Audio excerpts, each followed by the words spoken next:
Good afternoon, everybody. My name is Diane Sager. I'm a Public Assistance Bureau Director with MEMA. This afternoon, I have Mike Sala, the Office Director, who would like to provide a few opening remarks, please, this is for the Public Assistance Applicant Briefing for Hurricane Zeta, FEMA 4576. Mike? Hey, good morning. Thanks, Diane. Well, everybody, welcome back to another applicant briefing. Most of y'all are pretty familiar with how these go, and we're going to keep this one really quick. I know several of you will be interested in the governor's conference. That'll be coming up at 2:30, so we want to run through that. Now, if you have to drop off for that or any other reason, feel comfortable that we're going to be recording this. So go to the MEMA webpage, and under public assistance, you'll find the video for this applicant briefing. So if you do have to fall off, don't worry about it. It's going to be there. The MEMA Biloxi office, PA Biloxi office, will be handling disaster as a front side of this. You'll be assigned someone to work with, and I encourage you to stay really with them. Let them know everything that's going on, because that'll help us serve you better. We'll be able to catch things maybe that you don't, or be able just to jump right in and help you if anything should come up. I do want to ask, since most of the in-person meetings will happen in your facility, or facilities, keep safety in mind. I know we're kind of not setting a great example. We're kind of tied in here, but we're doing the best we can so we can be here for you. Let's be sure we can keep it spaced as best we can. Make sure everyone's got PPE or access to it. And if push comes to shove, we can try to do this outside if possible. We're going to be there for you regardless, but I do ask you to keep the safety of your folks, my folks, and the FEMA folks out there in mind during all this COVID scare. I mentioned it before in the county meeting that we had last week. Please don't stress about this. Once we get involved and start moving forward, if there's anything that makes you wonder, or you're just not sure, or you're just completely lost, please reach out to someone in the MEMA world, and we'll be there to help you. That's our job, is to reduce your stress and to make this as painless as humanly possible. We want to make sure everything's right so we can get the money out there to you guys, so y'all can refill your accounts and move forward with your lives. Pretty much everything else that I can say is going to be covered again, so I don't want to take up any more of your time, but be sure to log into Grants Portal and submit that RPA, that request for public assistance. The deadline for that's going to be January 30th, so that's going to be our hard deadline right now that we need to be sure to meet. So please do that. With that, thanks for being here. Diane, turn it back over to you guys. Thank you, Mike. So again, everybody, just as an FYI, once we have completed this review on the applicant briefing, the recorded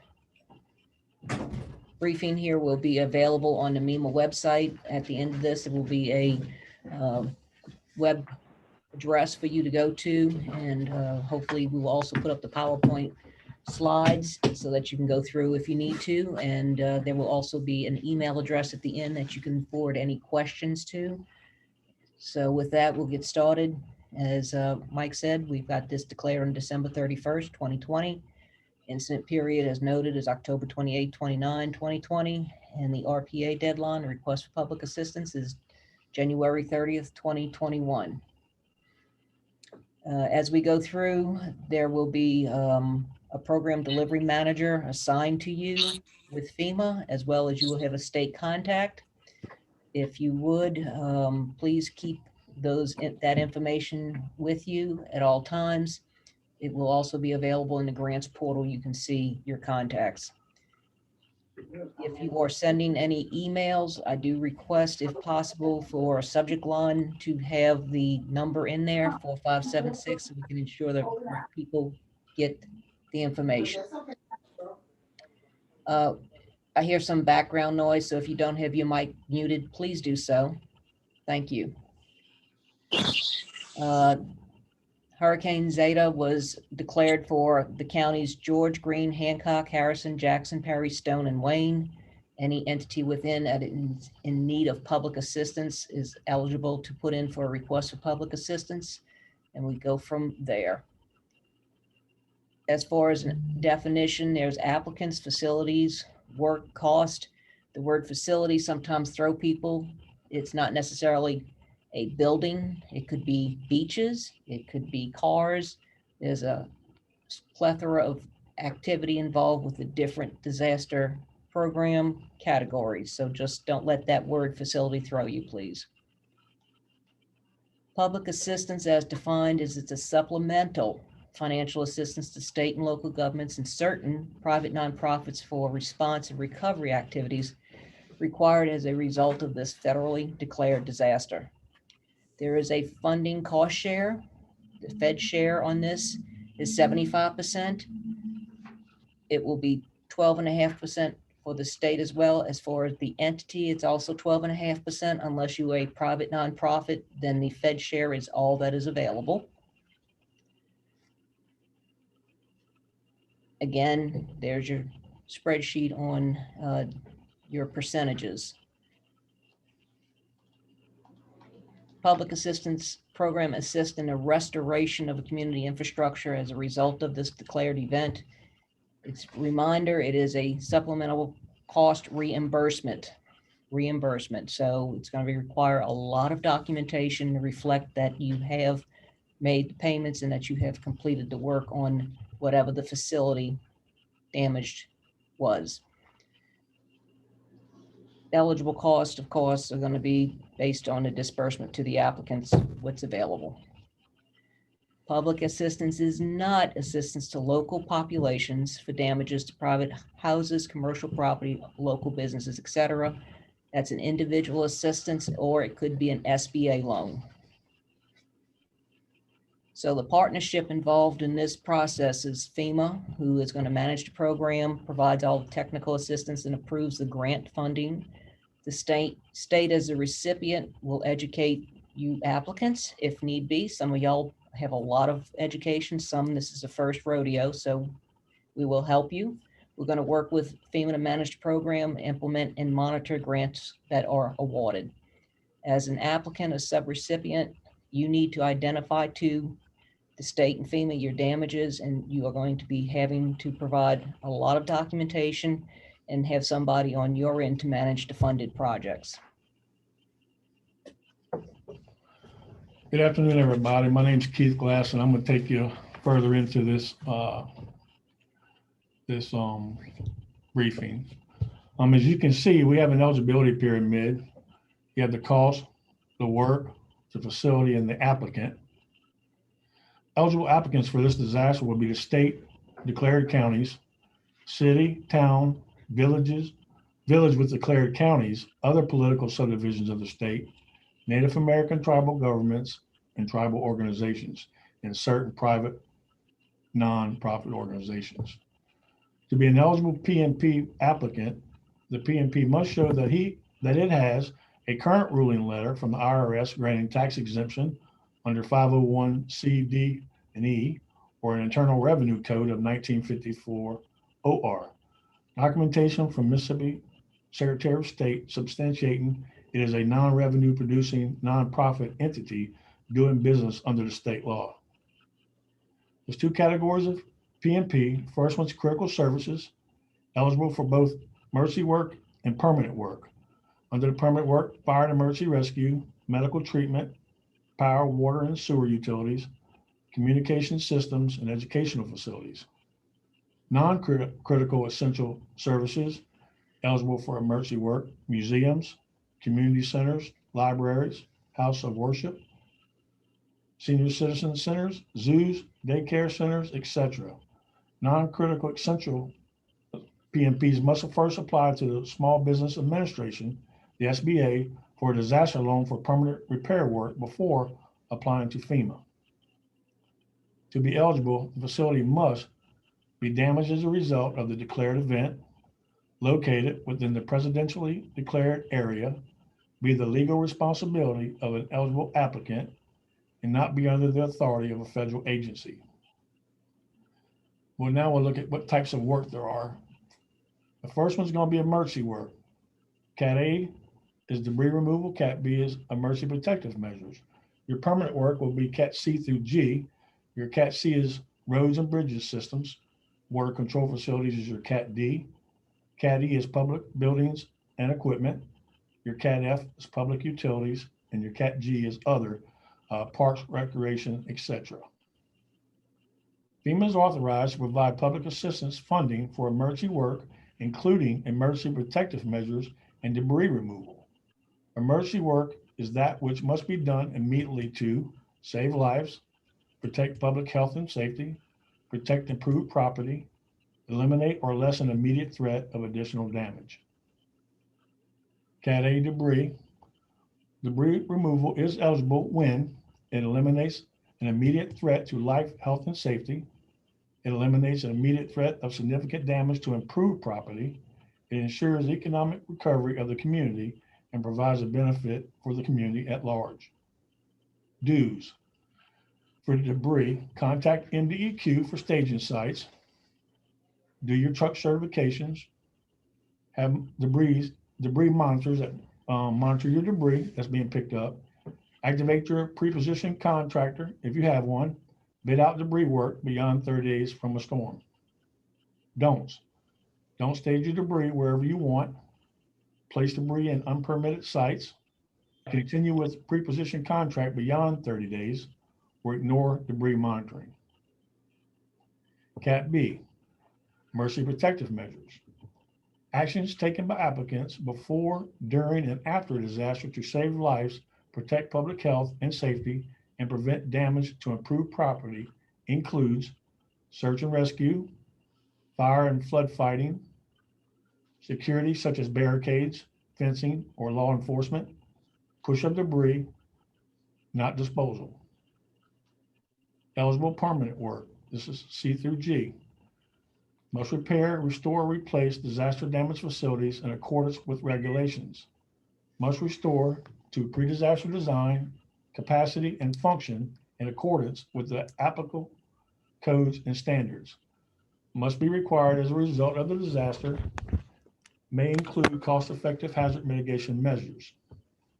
Category C, roads and bridges. As you can see by a slide, roads, road, surface, bases, shoulders, ditches are eligible. Bridges, your decking, abutments, wing walls, and approaches, and your drainage structures, your culverts, and your cross drains. Remember, public assistance cannot reimburse items that are under the authority of another federal agency. Many roads in Mississippi are federal aid roads, making them ineligible for permanent work under the Public Assistance Reimbursement Grant. And as you can see by that, it's explaining how the classification works. Cat D, water facilities, category D. Facilities built for the following purposes: pumping, drainage, or irrigation. Category E, buildings and equipment. Building and contents, 50% rule, codes and standard, equipment, vehicles, and supplies, deduct insurance and salvage. Utilities include, for Cat F, power generation and distribution centers, water, sewer, and treatment plants, telecommunication systems. Damage must be disaster related. Category G, parks and recreation. Playgrounds, swimming pools, ballparks, piers, beaches, etc. fall into this category. Administrative costs is your Cat Z. The Stafford Act, Section 324, authorizes PA funding for management costs, indirect costs, administrative expenses, etc. Preliminary damage assessments, meetings regarding the PA program, organizing damaged sites into logical groups, correspondence. Funding is based on actual costs up to a specified amount at 100% federal funding. Applicant must track costs. That's something you should do from the very beginning. Track your costs from the moment you start this project, and with FEMA and us, go ahead and start tracking your costs and putting it on a spreadsheet. To be eligible for reimbursement, costs must be reasonable, necessary to accomplish eligible work. A cost is reasonable if in its nature and amount it does not exceed that which would be incurred by a prudent person under the circumstances prevailing at the time the applicant makes the decision to incur the cost. To be eligible for reimbursement, costs must comply with federal, state, local laws and regulations, authorized and not prohibited under the federal, state, territorial, tribal, or local government laws or regulations, consistent with the applicant's internal policies, regulations, and procedures that apply uniformly to both federal aids, federal awards, and other activities of the applicant. To be eligible for reimbursement, costs must include deductions of insurance proceeds, salvage value, and purchase discounts. Force count labor, category A, debris removal / clearance. Regular / straight time and overtime, including fringe benefits, are eligible. Sandy Recovery Improvement Act of 2013 covers that. Category B, emergency protective measures. Only overtime is eligible, including fringe benefits. I'll say that one more time. Category B, emergency protective measures. Only overtime is eligible for category B, including your fringe benefits. Category C through G, regular / straight time and overtime, including fringe benefits, are eligible for categories C through G. Materials. The cost for items used from the applicant's inventory and for items purchased to make authorized repairs to meet the scope of work are eligible. Applicant-owned equipment. The costs associated with the equipment used to perform authorized repairs, all operating equipment hours are eligible. And it should be supported by labor timesheets, rates based on FEMA schedule of equipment rates. Types of projects. You have small projects, large projects, improved projects, and alternate projects. Thresholds. Thresholds for this disaster. Public assistance projects are processed as either small or large projects. If the project cost is less than the annually updated cost threshold amount, and it's currently $132,800, the project is processed as a small project. Process is a small. If the project cost equals or exceeds the threshold, the project is processed as a large project. The small project threshold for this disaster is $3,320 for the small. You have to have that amount to make a small project. Funding is based on work completed, if available, or initial cost estimate for small projects. Federal cost share is paid upon project approval. When the cost of work is less than $3,320, that work is not eligible. For large projects, initially approved based on estimated cost, funding is based on documented actual cost. Federal cost share is paid as work is accomplished. The threshold, once again, is $132,800. An improved project. Applicants performing restoration work on a damaged facility may use the opportunity to make improvements to the facility while restoring the facility to its pre-disaster function. The improvements must be approved by the state prior to your construction. May require a FEMA environmental and historic assessment. The applicant is responsible for the cost of the improvements. Federal funding is limited to the cost of the restoration. Alternate projects. When restoration of a damaged facility or function does not serve the public welfare, or the applicant may not use a public assistance grant for another public facility, the alternate project must be approved by FEMA prior to construction. A request for the alternate project must be made within 12 months of the recovery scoping meeting.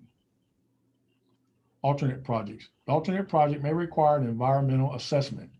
Federal funding is limited to 90% of the federal share of the original project estimate or actual alternate project cost, whichever is less for state and local governments, or 75% for PMP applicants utilizing the traditional alternate project program. Alternate procedures projects. Permanent work, section 428. Grants based on estimates, capped. Cost overrun absorbed by applicant. Underrun can be used by the applicant for specific mitigation uses must be approved by FEMA. Applicant may consolidate multiple projects in one project worksheet. FEMA may accept applicants' licensed engineer cost estimates. Must be very sure of the cost. Overruns in permanent work is common. Due to the Sandy Recovery Act, applicants may elect to participate in the debris removal operations. Debris removal operations allow for straight time, force count labor is eligible.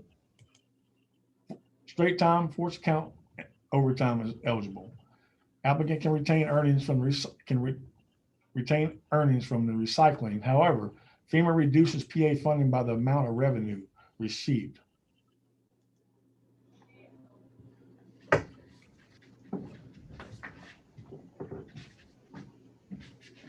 I'm Boyd Smith with MEMA. We're going to discuss project period of performance.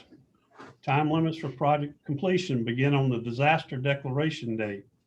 Emergency work must be completed within 6 months. Permanent work must be completed within 18 months.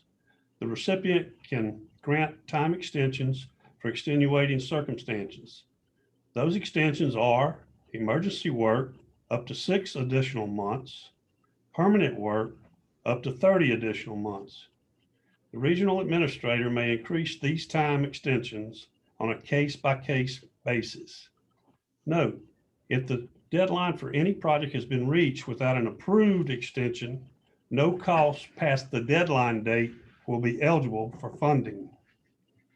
Special considerations are issued other than program eligibility that can affect the scope of work and funding of the project. These issues include insurance, hazardous mitigation, environmental protection, floodplain management, historic preservation, and cultural resources. Insurance. Actual or anticipated insurance proceeds will be deducted from the eligible project costs for facilities that are insured. All applicants are required to obtain and maintain insurance coverage on all insurable facilities as a condition of public assistance funding. For a flood damage facility located within a special flood hazard area, they are not covered by flood insurance. Federal assistance will be reduced by the maximum flood insurance proceeds that would have been payable had the facility been insured. Hazardous mitigation, your pre-disaster condition, the disaster condition damage, and then the section 406, large culvert with concrete wing walls. Your 406 mitigation provides additional funds for damaged items.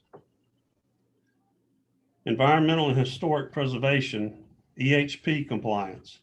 All FEMA funded projects must comply with a variety of EHP laws, regulations, and executive orders. EHP review is done prior to funding to ensure compliance with applicable federal laws. EHP review is a collaboration between FEMA, the state, applicants, tribal entities, and local organizations. Constructions of new facilities, alternate projects, modifications, expansions, or mitigation of existing facilities may be required more extensive EHP review. To ensure that all practical means are used to protect, restore, and enhance the environment, FEMA projects must comply with all applicable laws and regulations, including the National Environmental Policy Act, the Magnuson-Stevens Act, Endangered Species Act, Clear Water Act, the Clear Air Act, and Code of Federal Regulations 44 CFR Parts 9 and 10. Floodplain and wetland management. Any projects within or affecting the floodplain or wetlands must be reviewed to ensure that it meets the requirements of several federal law and executive orders. EO 11988, floodplain management, EO 11990, protection of wetlands, and Clear Water Act. The National Historic Preservation Act requires FEMA grantees and applicants to assess potential effects to historical and cultural resources such as historical buildings, structures and districts, archaeological and tribal sites, objects and artifacts. FEMA, the state, and the applicant work together to identify and address historic preservation issues before approving funding for a public assistance project. May require consultation with the state's Historic Preservation Office, Tribal Historic Preservation Officer, and Advisory Council on Historic Preservation. Record keeping / documentation. Applicants are required to maintain complete and accurate documentation by projects for all disaster-related costs. Documentation must be maintained a minimum of 3 years after applicant disaster closeout. That's your forced account labor, forced account equipment, material, rented, and contract. Your forced account labor. Applicant's payroll policy prior to the disaster, applicant's benefit calculation worksheet, applicant's complete employee list should include employee rate, exempt versus non-exempt employees, timesheets and payroll records, copies of canceled checks / proof of direct deposits, forced account equipment, applicant's equipment listing, equipment documentation sheets, employee time sheets reflecting equipment operated time, date of use, etc., and FEMA schedule of equipment rates. Forced account materials are your material summary records, applicant's material inventory list dated prior to the disaster, i.e. asset inventory, material requisition sheets, if available, invoices for materials purchased and put into inventory, and copies of checks paying the invoices. Procurement, your federal, state, local requirements, whichever is the most stringent, is required when you're doing procurement. Training is available for procurement disaster assistance on the FEMA website, https://wfema.gov grants procurement. Your rented equipment, copies of the signed rental agreements, invoices, verify proof of payment. Appeals, any determination related to federal assistance may be appealed. The appeal must be submitted in writing to the state, the grantee, within 60 days of the receipt of the notice of the action being appealed. The state has 60 days from the receipt of the appeal letter to forward it to FEMA. FEMA has 90 days to render a decision. 2 levels of appeal are available: 1 to the regional administrator, and 2 to the assistant administrator for the disaster assistance directorate. Time limits. Applying for public assistance grants, applicant must submit a request for public assistance, an RPA, within 30 days of the respective area being designated in the declaration. Applicants must submit all damages within 60 days from the recovery scope meeting, formerly called the kickoff meeting. Grants portal. The public assistance grants now utilize the grants portal for application, documentation, and project development. And there you'll see the grants portal website that you would log into. How to submit an RPA. To submit your request for public assistance through the grants portal account, simply log in, click submit request for public assistance, and follow the prompts. How to submit an RPA for FEMA 4576. If you look down to the arrow on the lower right, you'll see there's a tab there that you'll click on for request public assistance. If you do not have an account to grants portal, please send an email to Hurricane Zeta at MEMA.ms.gov. Be sure to include the disaster number DR 4576 in the subject line. Include the name of your organization, tax ID number, DUNS number, the point of contact's name, position, phone number, and email address. Once the RPA is approved, you will be contacted by the Program Delivery Manager, the PDMG, from either MEMA or FEMA to initiate several meetings. The meeting number 1 is your exploratory call. Phase 1, the operation plan continued. The PDMG completes the exploratory call.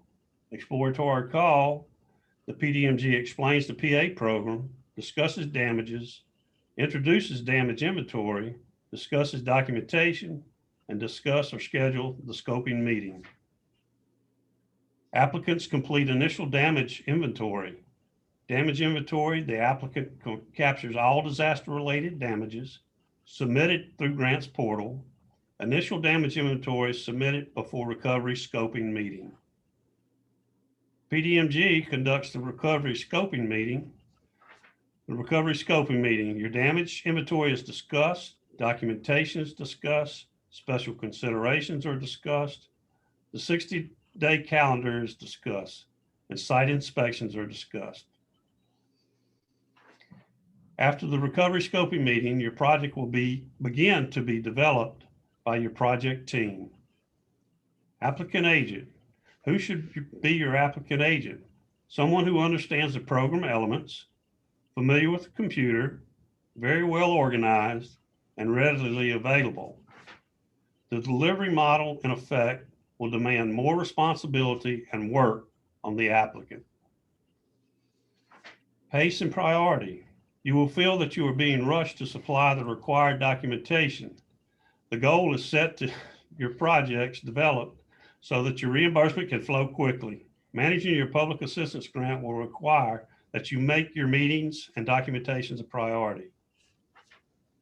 In summary, the public assistance program assists in the restoration of the community infrastructure. It is a supplemental cost reimbursement program with specific eligibility requirements. To review an abbreviated version of the applicant briefing slideshow, please visit and sign up at the MEMA website. So this applicant briefing has been provided on the MEMA side. We also do have a couple of the FEMA personnel online that I'm going to open up for them to discuss some of the special considerations. I have Aaron Clark, who is the EHP specialist. I'm going to see about getting him online so that he can have a few minutes to discuss he went offline. Okay. So while I'm waiting for him to come back online, I have Robert Lawson, who's also with FEMA, and he is the specialist for mitigation. Robert, you with us?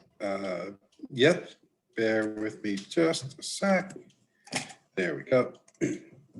So good afternoon, everyone. My name is Bob Lawson, and I'm with FEMA's Hazard Mitigation Cadre. And I want to take just a couple of minutes to go over what mitigation means and the option you have for implementation. Mitigation for FEMA is building back better and increasing facility resilience. The overarching mission of our FEMA hazard mitigation field operations is to protect lives, reduce the loss of property from hazard events, and enable mitigation measures to be implemented during recovery from an incident or disaster to reduce future risk. We look for root causes in order to strengthen damaged components or facilities beyond pre-disaster condition. The goal is to reduce potential disaster damages in the future similar event. FEMA defines mitigation as any permanent action taken to reduce or eliminate long-term risk to people and property from natural hazards and their effects. There are two different mitigation programs that are going to be available to you: the Hazard Mitigation Grants Proposals, HMGP, commonly referred to as 404 mitigation, and Public Assistance Mitigation Program, commonly referred to as 406 mitigation. 404 mitigation is administered by your state emergency management agency. One of the biggest differences between 404 and 406 mitigation is that funds are not damage specific in 404. Funds may be utilized anywhere in the state.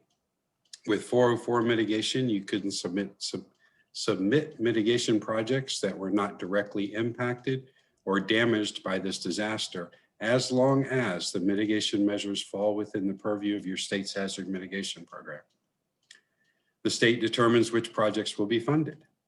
If interested, your state hazard mitigation officer and/or your local emergency management official can assist you with the application process. I want to spend a couple of minutes talking about 406 mitigation. That's where we're going to focus most of our efforts. 406 mitigation is disaster specific and only available to public assistance funded permanent work projects within the declared disaster. That's your categories C through G. In order to be eligible for funding, mitigation measures must meet 3 criteria. They have to be appropriate, technically feasible, and cost effective. Appropriate mitigation means the measure directly addresses the root cause of the damage as incurred by the declared disaster. Technically feasible means the proposed mitigation measures are proven to increase resilience of the damaged facility, they adhere to best engineering practices, and they are not experimental in nature. And to be cost effective, the mitigation measures have to fall under one of 3 rules: the 15% rule, 100% rule, and the benefit cost analysis rule. With 406 mitigation, we can only mitigate damages that occurred due to the declared event. The 15% rule is the most standard rule. It can be applied to any type of mitigation effort that is appropriate and feasible. In this instance, the mitigation is deemed cost effective if the net mitigation cost is less than 15% of the total project cost.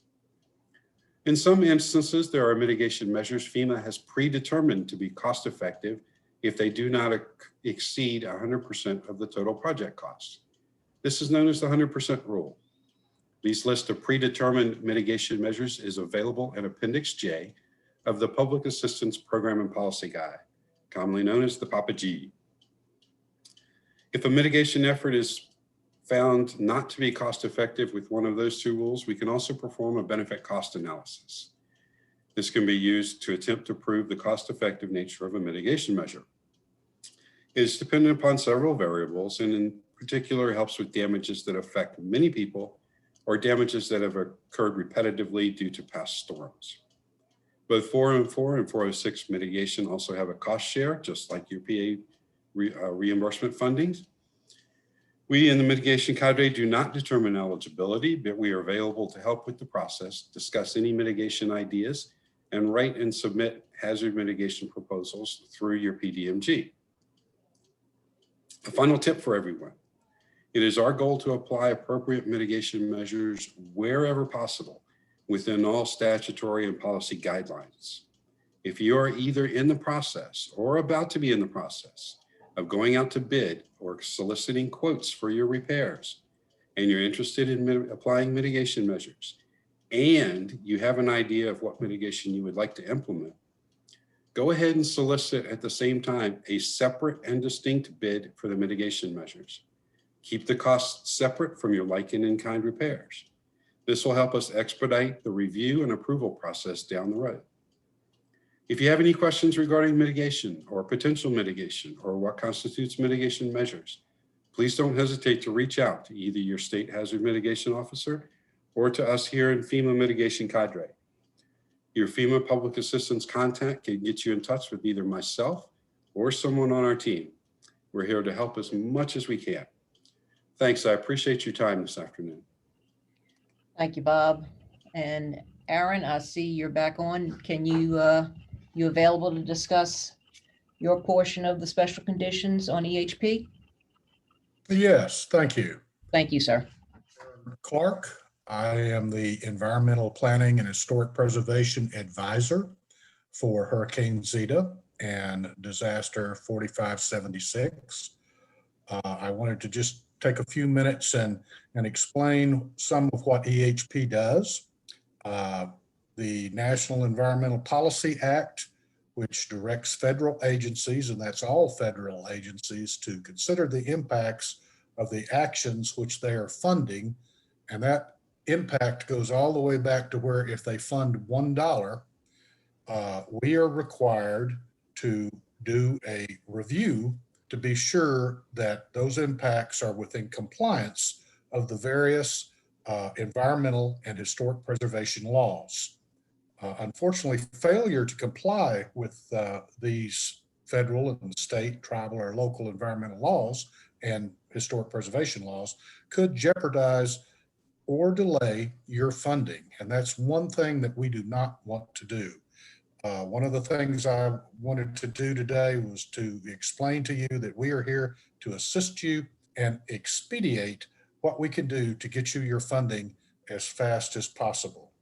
Some of the laws that we're involved with were identified earlier today: the Clean Water Act, the Clean Air Act, the Executive Order for Floodplain Management, Executive Order for Wetlands Protection, as well as Endangered Species Act, and many of the other acts. They're in laws. We roughly look at compliance for somewhere around 22 different laws.